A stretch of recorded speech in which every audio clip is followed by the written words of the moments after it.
Good morning, good afternoon, good evening, everyone, and welcome to the world's most exciting classroom. My name is Joe Grabowski, and I'll be your host for today. Welcome to the second of our shorter summer versions, summer school, I guess you could say, of the world's most exciting classroom. Many classrooms in Canada, the US, other places in Central and South America, the UK are off for summer vacation. So they will be enjoying some time in the sun. And then they'll be coming back to us in September. But since the ship is still traveling around the world, we're still have great people on board, great experiments and things happening. We're going to keep the Explorers Classroom or the World's Most Exciting Classroom going, but with our little kind of 30-minute hybrid events. So we're going to have guest speakers join us. We'll have live uplinks to the ship whenever we can. We've always got great video content coming. The Darwin leaders are going to join us over the next few weeks. So there'll be lots of good stuff over the summer as we work our way back towards our full hour events, which will start again in September. So what have we been up to since last week? Let me share my screen and let's take a look at where the Oosterschelde is right now. So here we go. If I zoom in a little bit, you can see Pitcairn, where we got pretty lucky and were able to stop and spend a couple of days. Since then, we have made our way to Mangareva. I think we connected with the team right around here. They were about a day away when we connected with them. And then we've got a few little updates here, like this video. There we go.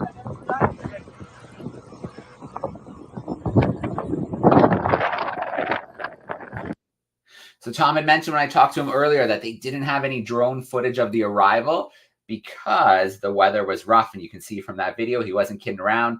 That would not have been fun weather to try and fly the drone in. So things are going pretty well, I think. We've got a couple research projects on the go. We'll meet Maria soon, hopefully next week. Maria's doing some great work getting into the water and doing coral transects for us. She'll do those again in Papeete when we arrive. And then, of course, we still have Jut in the field as well. This is the third area where he's doing some sampling of invertebrates, exploring those cave environments. Let's bring Tom and Jut in with us right now. Here we go. Hey, Tom. Hey, Jut. How are you? Oh, all good. Yeah, Hello. good. How, I guess we talked to you about a day before you arrived. So you're there now. How's Mangareva? Mangareva is amazing. It's been a wonderful experience. Today is our last day of field work.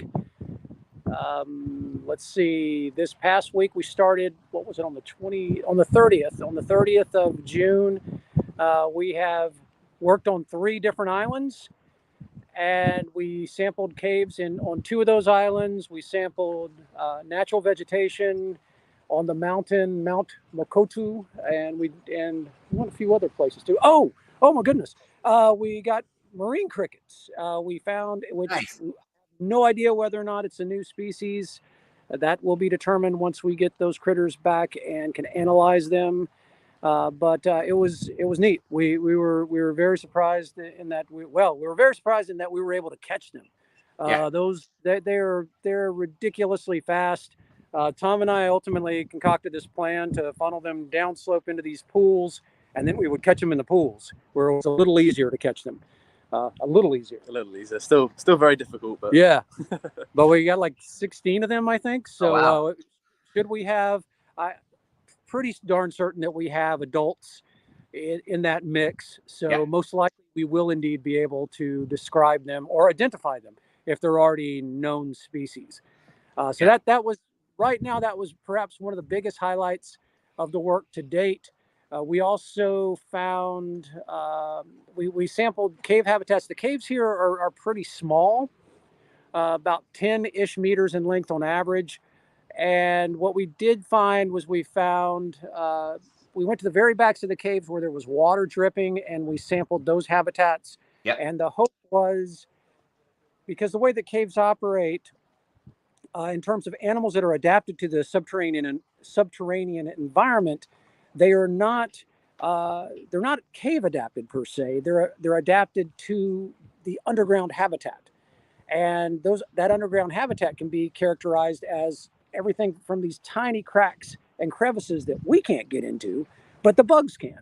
Yeah. So that's what we were doing. We're going to the back of the cave where there was where there was water, and the idea being, okay, we sample these areas. Maybe this presents a habitat similar to the deeper subterranean habitats that these subterranean adapted animals will occur in. And perhaps if we're lucky, we might be able to collect animals that are at that interface. So we sampled those areas. We right now that is inconclusive as to whether or not we have collected anything adapted to the subterranean realm. I guess stay tuned. That's really the best I could say at this point. How many samples were you able to collect? Oh, good Lord, I have no idea. For example, from Pitcairn, we collected in 2 days. We have nearly 200 samples. Yeah. We collected 6 days, so heck, let's just probably over 1,000. I have no idea. I won't know until. Well, I'll know tomorrow because I'm going to be going through my field forms and tallying everything, because I need to have that information ready when I go through customs on Sunday. All right. And most importantly, it seems like the ethanol held out. I know we were rushing around to find some in the Galapagos and figure everything else. It sounds like you made it. Yeah. We had plenty of ethanol, and we even had ethanol. Perfect. All right. Well, I want to share a few pictures here. Tom, feel free to comment on any of the photos as well, because I'm assuming you were the one behind the scenes taking a lot of those photos. So let's share a few of them here. Like here, we've got the Explorers Club flag on Mangareva. And Tom, we got you in that one. And who is that? Your guide, Jut? Yeah, that is Barry Mamatui. He's a naturalist on the island, and he has been taking care of us for the past week. Perfect. And then I can see you're not too deep in, but you definitely found some of those enclosed spaces. Yes, that's that. You can see, I think, what you have here on the edge, the bottom left corner of the screen. That might even be vegetation. Yeah, I think it is from the outside. Yeah, so that gives you an idea of just how shallow these features are. Yeah. This is on Mangareva, one of the outer islands, one of the smaller ones. Yeah, so you were able to get your hands on a boat and visit a few islands then? Yes. Great. That's me looking very sciencey. Yeah, obviously. Very cool. Collecting some specimens there. Oh, that's us cricket hunting. Oh, that's so cool that you caught some. And then I guess you could probably look at them, kind of compare them between the Rapa Nui species as well. Exactly. And I wish I could say we could compare them between the Pitcairn species, but those suckers were way too fast. Oh, darn. Yeah. All right, fair enough. Looks like there's some other wildlife as well. That was the most interesting event that occurred on this trip. We arrived at this island, and as we were arriving, the dogs showed up. And the dogs came to greet us. And then all the pigs came out of the forest to come to greet us. And then all the chickens came out of the forest to come to greet us. So we had this menagerie of animals greeting us at the water's edge. And I don't know if there's any pictures, but the pigs actually came into the water to greet us at the boat as we were arriving. So it was neat. It really was. That's cool. I've heard about them doing that in the Bahamas, but I didn't realize they did it all the way out in the Pacific. That's pretty cool. Very surprised. And then looks like a spider species here. Yes, and I don't know what that is yet. I haven't had a chance to walk it through a key or compare it to other photographs. But if you look closely, you will see this is a female, and I believe this is the image where she has an egg sac that she's hanging on to. You can see the periphery. Yeah.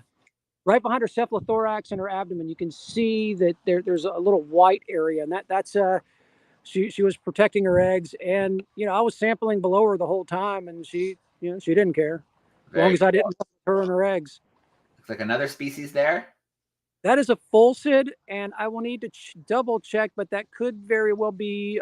Well, I think it is one of the species that we have from Rapa Nui. It is of the family Fulcidae. And oddly and curiously enough, the fulcid spiders are the most venomous spiders in North America, and at the same time, they are the most common in households. And if you look up in the corners of your house, or in barns and other structures, you will see these very kind of messy webs. Yeah. And you will see very tiny. You will see these spiders with very spindly legs, and that is these animals here. They are highly venomous, but they are so tiny and they have such tiny mouth parts that they pose no threat to humans. All right. Well, I'm So going to come please, back. don't kill them. All right. I'm going to come back from that screen share. Tom, you sent me a few drone videos. I know you weren't able to do anything upon arrival or during arrival, but let's play some of the clips that you've taken so far.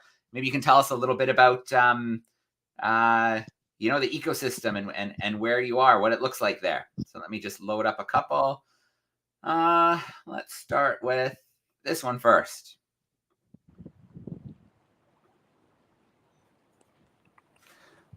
Oh, wow, that's great.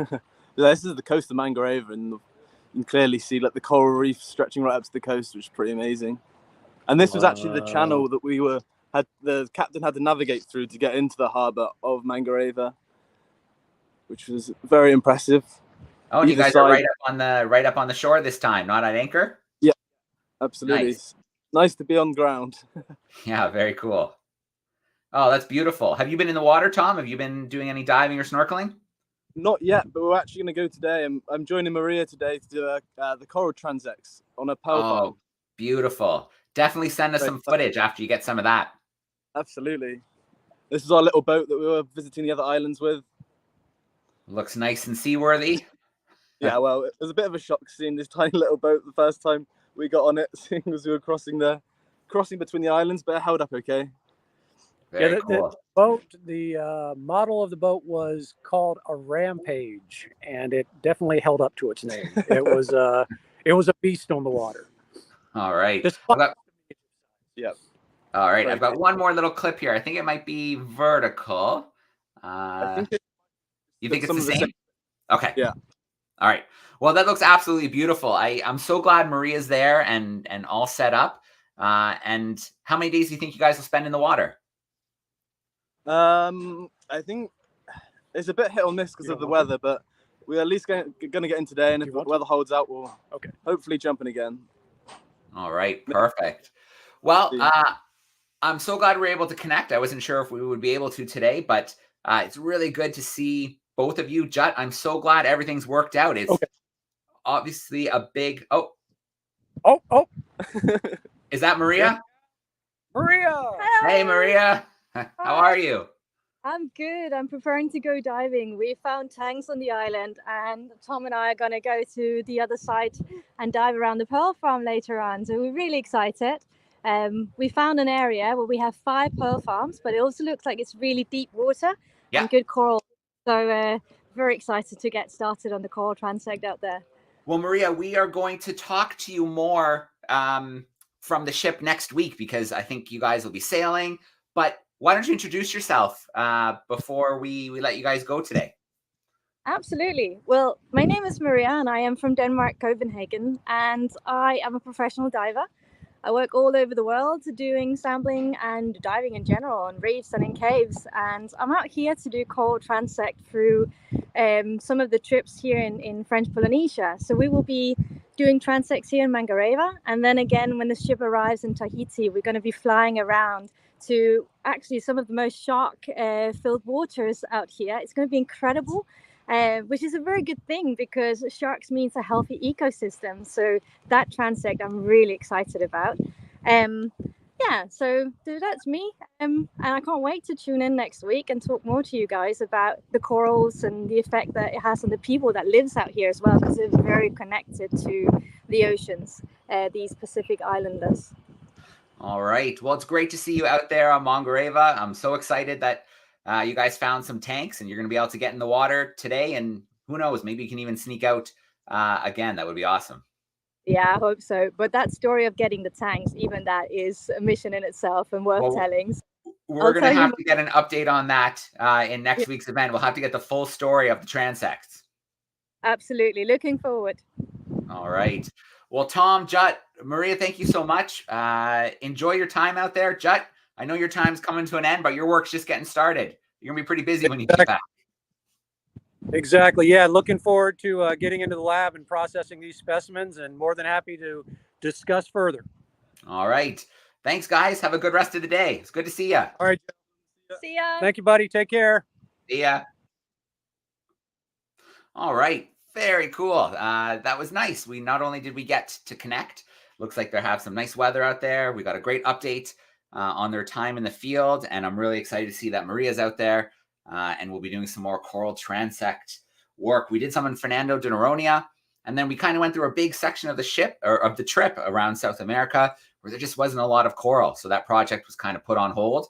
But now that we're in Mangareva, Tahiti's coming next. We'll hit Fiji and Cook Islands and Tonga. So hopefully we will be able to do more coral transect work and piece together some more parts of that research project.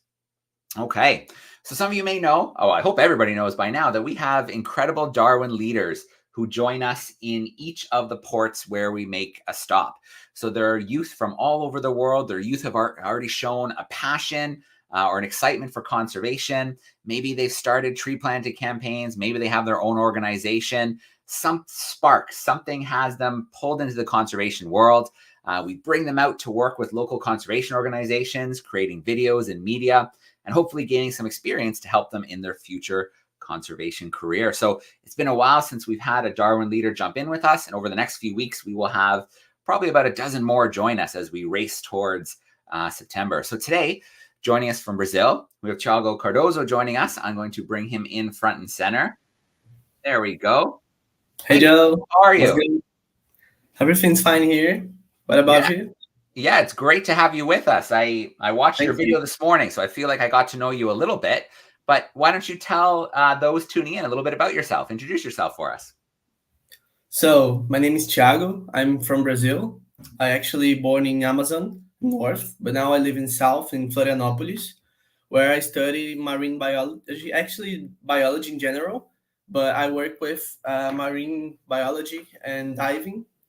So my lab, it's about octopus and scientific diving. So we use those methods to study the animals on the field. So no necessity to take the animal from the nature and bring into a lab and do experiments. We try to do some more less impact in the studies. And so I'm passionate to diving, to explore the ocean. And yeah, basically it's this. All right. And so, I mean, things couldn't have worked out better with your project. Obviously a marine project, but also a project that dealt with octopuses. So that worked out pretty well for you. We're going to play your video in a minute, so I don't want to give away too much, but maybe just set the stage for us. Tell us a little bit about, what your time in the field was like. Okay. So we got in Peru, and actually I don't know anything about the project, about what's the research exactly. But so we arrive in Ancon. It's not exactly in Callao, because Callao is like port in Lima. Ancon, it's some kilometers for north. And then in Ancon, we got to the ship and started to do some field work, understand the fisheries about the Octopus mimus. That's the species that occurs in Peru and Chile. And we tried to understand how did they call the sustainable fishing in Peru. And we tried to understand how it's sustainable, which metrics, which type of sustainability they think about, and how they management the species, how the government create laws or rules. And then we discovered that the fishers, they organize themselves to manage this. So they self-sustainable. They have this local leaders, and the organization it's called Marisqueiros de Ancon. And the most kind of exciting thing about it's the type of diving that they do. It's very dangerous, actually. It's very complicated, but it got us shocked because we don't know anything. And then we just got there and discovered that they use the air compressor to dive. And it's a type of diving that is very dangerous because you can harm yourself underwater, because you're connected by a like a hope, like a tube to breathe from the boat, and then you're kind of free underwater, but you have no measurement of time, of depth, so it can be very dangerous. And then we understand a little about what they know about diving, about the safety. So connect everything, the diving, the fishery. And in this first episode, we focus on the diving technique because it's kind of more adventurous. But the next episodes, we're trying to focus on the sustainability and the other stuff like the octopus itself. And so yeah, I think we should definitely play the video now, because you did a good job describing the diving system, but until you see it for yourself, you don't really know how kind of risky it is. So I've been diving a long time, and I don't know if I'd ever want to go and use that system. But let's take a look, because I like this video because you don't hear a lot about fisheries and sustainability. That doesn't always go hand in hand, but I think, you know, they're kind of working out a system here that's benefiting both the fishing community as well as the natural community. So let's take a look at this first video.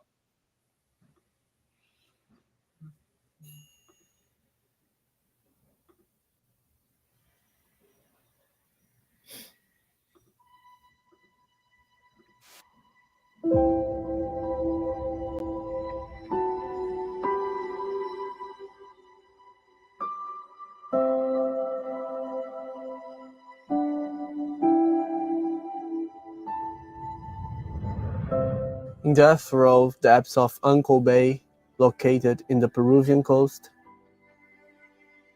a fellowship of divers known as marisqueros braves the water abysses.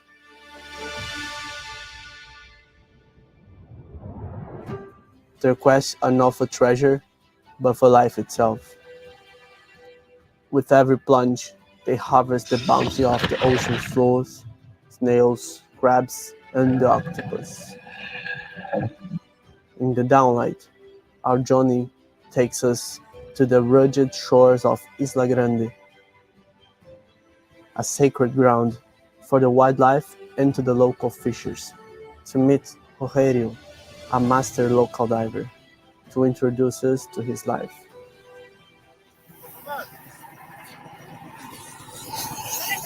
Yo, a la edad de 19 años, ingresé al cuartel y de ahí aprendí a bucear, me enseñaron los instructores del ejército, y cuando salí a la vida civil ya me dediqué al buceo con compresora. Allá es con bibotellas, o sea, con botellas a la espalda. Me enseñaron más que todo a hacer poner dinamita bajo el agua. Lo preparan a uno para la guerra. Pero ya en la vida civil ya me dediqué a la extracción de mariscos, a los productos hidrológicos. Sí, es riesgoso. Más que todo cuando es hondo. Hay que saberse descompresionar, hay que subir despacio. Por ejemplo, yo me malogré la pierna por la descompresión. A mí me dio descompresión, por eso que cogí un poco. A mí me dio la descompresión hace como 30 años atrás, por meterme al hondo. O sea, cuando uno bucea pasado de las 10 brazadas, ya uno tiene que subir despacito ya. ¿Para qué? Para que las burbujas, o sea, cuando uno baja, el cuerpo se comprime, ¿no es cierto? Entonces uno tiene que subir despacio para que vayan normalizando los pulmones, más que todo. Y las burbujas que han entrado al cuerpo se vayan saliendo. Si uno sube de golpe, ahí es el problema. Le puede dar embolia, o le puede dar ataque al corazón, o se puede quedar uno inválido. Por eso uno tiene que subir despacio. Pero cuando el agua está caliente, por ejemplo en las hormigas es una isla que está a 7 horas de acá. Ahí sí el pulpo, cuando está caliente el agua, se pone al hondo, a 18 brazadas, 17 brazadas. Por eso es que varios se han descompresionado. Sí, gracias a Dios, con este trabajo he podido yo mantener a mi familia y educar a mis hijos. Yo agradezco mucho el haber aprendido a hacer buceo. Hay varios factores. Uno, que a veces por el hecho de ganar plata, ellos aprenden un poco y ¡boom!, se mandan nomás. Y la inexperiencia les hace cometer errores en el buceo y algunos hasta han muerto, porque les ha dado la descompresión. Y hay otros que que a veces la compresora ¿cómo le digo? Desperfecto mecánico ya. Por ejemplo, la compresora se malogra, los tripulantes por querer prenderlo y no jalarlo al buzo, y ese tiempo que está perdiendo, él está sufriendo bajo el agua.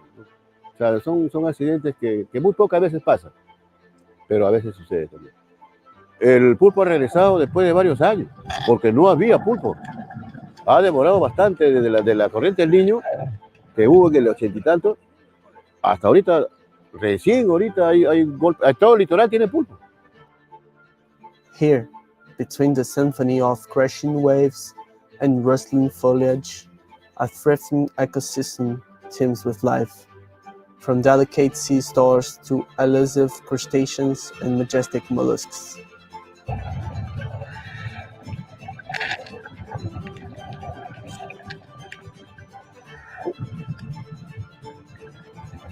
But in this realm of shadows and secrets, danger lurks in every shadow.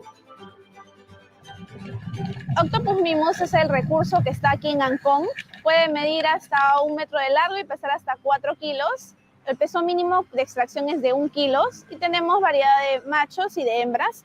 En este caso, la diferencia entre macho y hembras es por el ectocotilo, que es el tercer par de brazos derecho, y que se diferencia porque también no tiene tentáculos en la última parte, tiene una lígula, que es un poco más dura por donde ellos expulsan el líquido seminal y lo introducen dentro de la hembra, ¿no?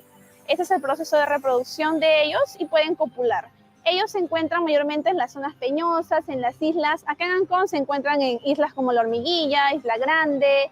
Ellos se encuentran en nidos o en huecos rocosos. Aquí los pescadores diferencian las hembras de los machos porque usualmente las hembras están metidas en la zona centro de Ancón, zona centro de Perú, y en Ancón ahorita estamos con mucha abundancia de este recurso. Yo por eso mucho les agradezco a los señores de la ONG. Ya ellos nos orientaron, nos instruyeron, porque nosotros también depredamos, ¿eh? Hay que ser honestos. Y nos cambiaron la mentalidad de hacer pesca responsable. Y desde ahí nosotros hemos empezado a trabajar de esta manera ya. Ahí en el muelle, por ejemplo, tenemos nuestros topes, son más que 90 kilos un buzo y 100 kilos 2 buzos. In this precarious world beneath the waves, every breath is a battle, every movement a gamble with fate. And yet, with all the danger and uncertainty, the marisqueros persist with their indomitable spirit and enduring bond between humanity and the sea. However, the octopus path is just in the beginning. I'm Thiago Cardozo. I'm a Darwin leader from Brazil, here in Ancon, and I will be your guide in this adventure.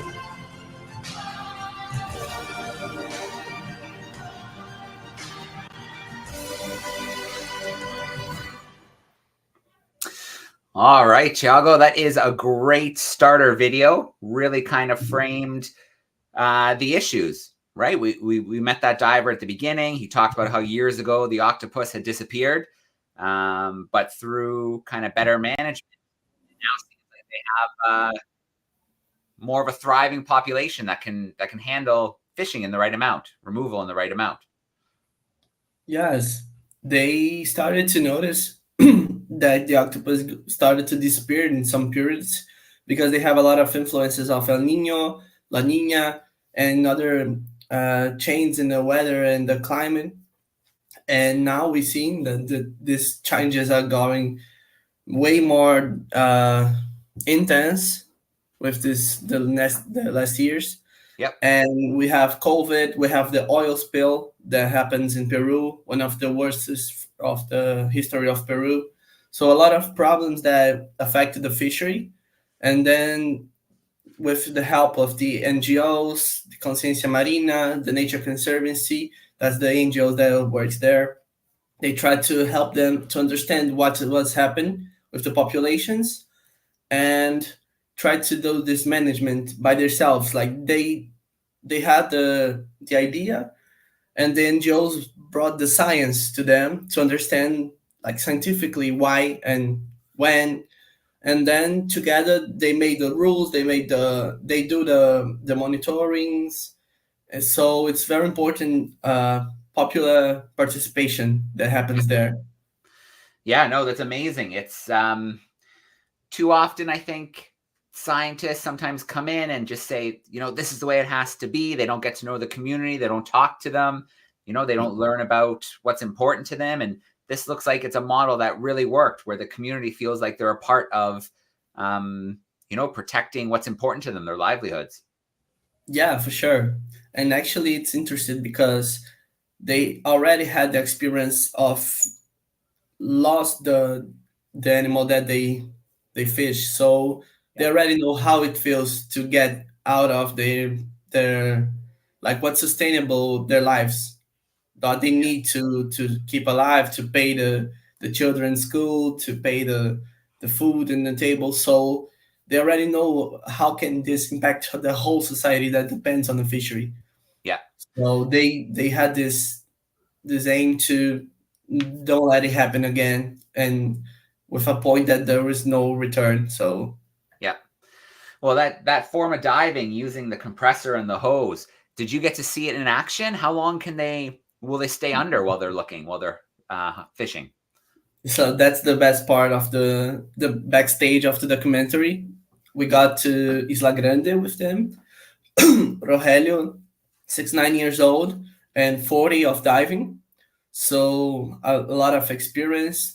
Already had the compressive disease. That is a disease that you can have, as he explained, when you go or too deep or you stay a long time underwater, and the bubbles kind of in your blood dissolve it, and then when you go back, they turn to bubbles again, and then you can have a lot of problems in your body.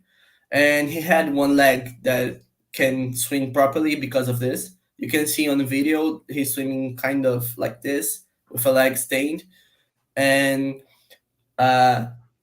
we tried to follow the whole journey underwater, but we had no gear at the time. We got super quickly in Ancon, had no time to get scuba diving and equipment.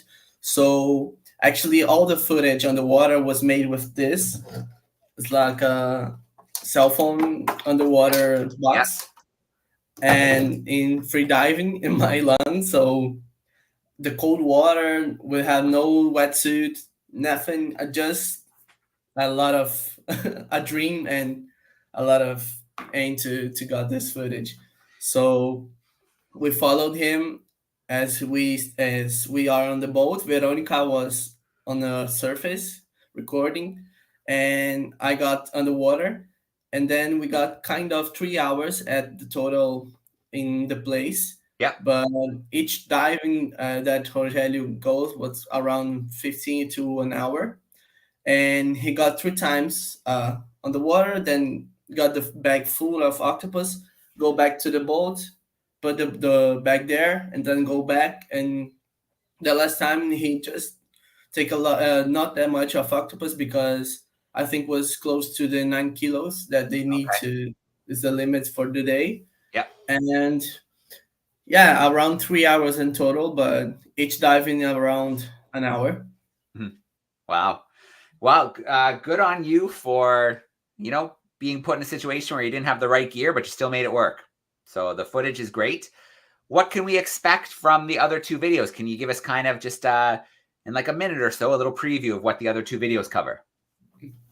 So the next 2 episodes, we try to focus on the management and the sustainability, because actually we, in our planning was to put this diving episode in the middle, but it was the most shocking part. So we tried to need to put on the first one to get the attention of people and understand the problem. So we put this on first, and then we try to focus on the sustainability management and explain. We got some interviews with the restaurant people. with the features on the market, put some footage too of the animals got into the market. And we try to show the chain, the value chain of the animal. And then in the last one, we got more scientific. We interviewed the TNC people. We interviewed the Consciência Marina also again. And we got more about the issues that happened in the population and why the climate was changing the population and the other stuff like the COVID and the oil spill and etc. So the other two episodes are very beautiful too, less less adventured, but very important too, and with a lot of precious information to understand how it works, what is sustainability for each people in the chain, and how they see the sustainability, and maybe serve as a model that we can. Yeah, it's not perfect yet. We showed them some problems too that they had to resolve, as the treat if the animal you saw they throwing the octopus alive and stuff, because yeah, they don't have that conscience about the welfare of the animal and stuff. That's recent researches in the cephalopods welfare. But yeah, it's a process. They really want to get better and better in the sustainability fishery and maybe serve as a model to the world. And yeah, that's where you can wait for the next episodes. I hope you guys enjoy a lot this first one, and I hope you're going to like the others. Yeah, absolutely. Well, we've been collecting the Darwin Leader videos. We have them edited, and I mean, all the Darwin Leaders did an incredible job.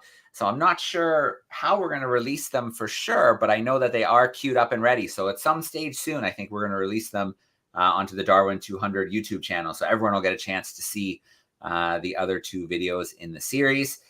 Thiago, thank you so much for being with us and sharing your time in Peru. You're the first leader we've had join us to share their Peruvian experience. And it looks like you had a great one that was really tied to the work that you're already doing. So I'm thrilled you were able to get involved, see that kind of, almost you would call it young sustainability, this new relationship just forming, and they're working things out. And hopefully it'll result in a sustainable fishery that'll help everybody. Yeah, for sure. Thank you very much, Joe, and everybody is watching. All right. Well, it's great to meet you. We're going to sign off for now, but who knows? Maybe we'll snag you for another event somewhere down the line. We still have about a year of live classroom events coming up. So thanks. Yeah, you tell me every time. All right. Thank you. Perfect. Thank you. Okay, so there we go. This has turned out to be a fun little kind of world's most exciting classroom. We're over the 30 minutes, which if any of you have tuned in before, you know this is pretty usual for us. We say we're going to go for a certain amount of time, but then we have so much content. We always go much, much longer. It's great to see Tom and Maria and Jut in Mangareva. Next week, we'll connect with them on the ship. They'll be making their way to Papeete, and we'll get a full update from Maria and from Tom, and they can tell us all about the coral transects and how that went. And I want to hear that story about finding the scuba tanks, because apparently that's an adventure in itself. So we'll get that full story. So the last thing we need to do today is we have last week's Curiosity of the Week. We'll take a look at the answer, and then I'll bring in a brand new curiosity for us to think about this week. So bear with me for a moment while I share the next video. It should be coming up right now. Welcome back, everyone. For last week's question, I asked you to try and identify this beautiful mineral. Could you guess what it is? If you remember, it has this really distinctive iridescent shine. Well, lots of you sent in answers, and quite a few of you got it correct. It's actually known as labradorite. It was first found at Labrador in Canada, and it has this incredible distinctive shine. Technically, it's a calcium-enriched feldspar mineral, and it's known from many places now around the world. I actually bought this particular piece in Madagascar. This beautiful iridescent effect, which is known as a schiller, results from the reflection of light within the structure of the mineral itself. And it's so distinctive that it's actually inspired its own word called labradorescence, which describes this particular type of iridescence because of the structure of this particular mineral. So if you guessed labradorite, you got this absolutely correct. This beautiful shimmering effect is usually blue or greenish in labradorite, but very rarely it can be yellow and orange or even reddish. And if I turn my specimen round, here on the back of it, you can see some slightly yellowy patterns and yellow colours as well. It's pretty cool. Did you guess correctly? Now let's go back to Joe. All right, so there we go. There is our curiosity from last week. Really, really cool mineral from Madagascar. You never know what Stu's going to find in that Darwin studio. Speaking of the Darwin studio, Stu sent me a new video for this week. So let's take a look at this week's curiosity that we're going to have a week to try and puzzle over and figure out what it is.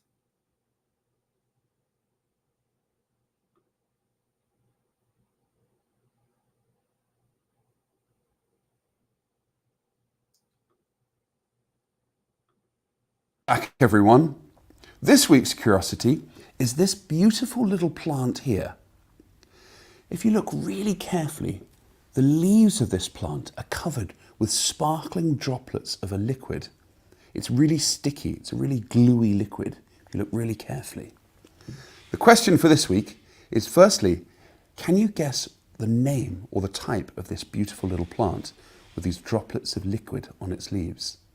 And second of all, why do you think it has these droplets of sticky liquid all over its leaves that sparkle in the sun? What do you think they're for? Send in your answers to classroom@darwin200.com for a chance to win a £50 Amazon gift voucher prize. Good luck, and we'll find out the answers next week. All right, so there we go. There's your challenge for this week. You have a week to think about what kind of plant that is. And not only what kind of plant it is, why does it have kind of those sticky little drops on its leaves? What are those for? How does that help the plant? So classroom@darwin200.com is where you want to send the answer. And we'll see how we do. We'll see if we get some correct guesses coming in over the course of the week. So that is it for this week, our shorter version of the world's most exciting classroom. Next week, we will be live from the ship as it sails towards Papeete. We'll have for sure Tom and Maria on board who can update us on the coral transects. Jut, from his time in the field, there's a beautiful video that was made on Rapa Nui. So we'll see how our timing is. We might be able to share that video next week and get a little more in-depth into his research. For now, though, a big shout out. Thank you so much for joining us this week, whether you joined us live or you're going to tune in afterwards to the recording. As always, we end the event the same way. We give a huge thank you, a huge shout out to our sponsors, to our partners, to our supporters, without whom we wouldn't be sailing around the world. We wouldn't be doing the research. We wouldn't have the Darwin leaders like Thiago, and we wouldn't be doing the world's most exciting classroom every week. So I'm going to sign off for now. I'm going to play a little video to thank our sponsors and supporters, and we will see you again next week.